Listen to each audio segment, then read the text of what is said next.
सांगली, मिरज आणि कुपवाड शहर महानगरपालिकेचा 26वा वर्धापन दिन उत्साहात साजरा करण्यात आला. वर्धापन दिनानिमित्त सकाळी महापालिका मुख्यालयात दीप प्रज्वलन करण्यात आलं. यावेळी आयुक्त तथा प्रशासक श्री सुनील पवार, अतिरिक्त आयुक्त चंद्रकांत खोसे, उपायुक्त राहुल रोकडे, वैभव साबळे, स्मृती पाटील, पंडित पाटील यांच्यासह महापालिका अधिकारी, कर्मचारी उपस्थित होते. यावेळी 26व्या वर्धापन दिनानिमित्त मनपा मुख्यालयात केक कापण्यात आला. यावेळी महापालिकेच्या वतीने मोबाईल ॲपचं लॉन्चिंग आयुक्त तथा प्रशासक श्री सुनील पवार यांच्या हस्ते करण्यात आलं. यावेळी आयुक्त सुनील पवार यांनी सर्वांना मार्गदर्शन करत असताना आपल्या कारकिर्दीबाबत माहिती देत आपले अनुभव सर्वांसमोर मांडले. यावेळी अनेक कर्मचारी, अधिकारी यांनी आपल्या महापालिकेबद्दल आपल्या भावना व्यक्त केल्या. यानंतर महापालिका क्षेत्रातील मालमत्तांचे ड्रोनद्वारे करण्यात येणाऱ्या सर्वेक्षणाचं उद्घाटनही आयुक्त तथा प्रशासक सुनील पवार यांच्या हस्ते करण्यात आलं. महापालिका क्षेत्रातील मालमत्तांचं आता ड्रोनद्वारे सर्वेक्षण केले जाणार असून यामुळे अनेक मालमत्ता या घरपट्टी विना असल्याचे समोर येणार आहे. अशा मालमत्तांना घरपट्टी लावून महापालिकेचं उत्पन्न वाढवण्याच्या दृष्टीने हा ड्रोन सर्वे केला जातोय.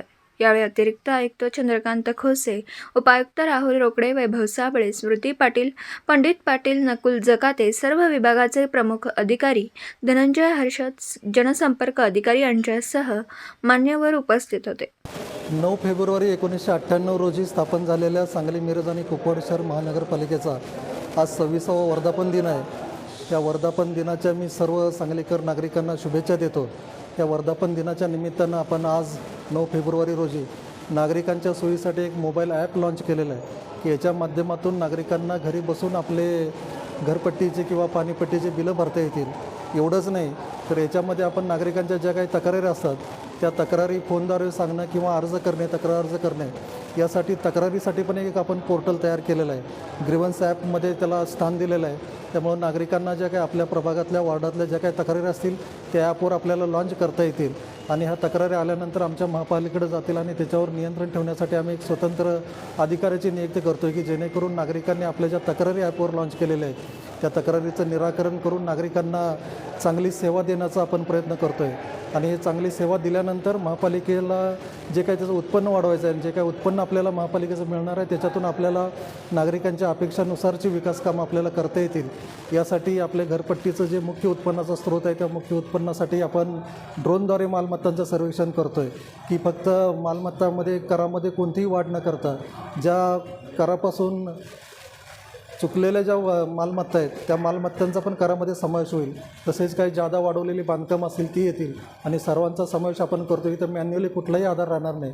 ड्रोनद्वारे ते सर्वेक्षण होईल. त्यामुळे कोणत्याही तक्रारी येणार नाहीत आणि महापालिकेचं उत्पन्न जवळपास दुपटीनं वाढण्याची पण शक्यता आहे आणि त्या उत्पन्नाचा वापर आपण नागरिकांच्या विकासासाठी आणि त्यांच्या आरोग्यासाठी आपण करणार आहोत. याचबरोबर नागरिकांच्या आरोग्याचा पण आपण विचार करून आम्ही जे मध्यवर्ती निदान केंद्र सुरू केलेलं आहे ते मध्यवर्ती निदान केंद्र दिवसेंदिवस आपण अद्ययावत करतो आहे. आज त्यातल्या काही मशिनरींचं आपण उद्घाटन पण करतो आहे. नवीन मशिनरी आणलेल्या आहेत की आत्ता ज्या तपासणी करायला जो वेळ लागतो आपल्याला 4-5 तासाचा लागतो किंवा 1 दिवसाचा, तर 1 तासामध्ये सर्व तपासण्या करता येतील अशा प्रकारच्या मशीन्स आपण अद्ययावत मशीन्स आणलेल्या आहेत. त्याचंही उद्घाटन आपल्याला आता आम्ही करतो आहे. त्याचबरोबर महापालिका अधिकारी आणि कर्मचाऱ्यांचं आरोग्य चांगलं राहण्यासाठी आपण त्यांच्या महिलांच्या बाबतीत कॅन्सर जर असेल तर ब्रेस्ट कॅन्सर आणि सर्वायकल कॅन्सरच्या बाबतीत पण आपण आता सुरू केलेलं आहे त्यांचं शिबिर. त्यासाठी सिद्धिविनायक कॅन्सर हॉस्पिटलची आपण मदत घेतो आहे.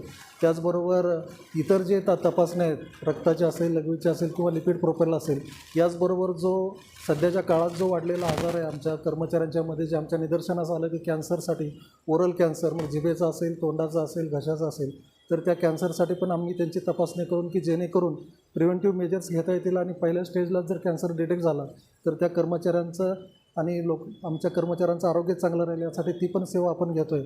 त्याचबरोबर दुसरं प्रमाण जे आहे व्यसनामुळं जर लिव्हर खराबीचं जे प्रमाण आहे त्यासाठी पण आपण त्यांच्यासाठी हेपॅटायटिस व्हॅक्सिनचा पण शुभारंभ या वर्धापन दिनानिमित्त करतो आहे. या वर्धापन दिनाच्या निमित्तानं आपण महापालिका कर्मचाऱ्यांचं आरोग्य चांगलं राहावं, तसेच महापालिकेचं उत्पन्न वाढावं आणि नागरिकांना जास्तीत जास्त सेवा देण्यात याव्यात त्यासाठी आम्ही प्रयत्न करतो आहे.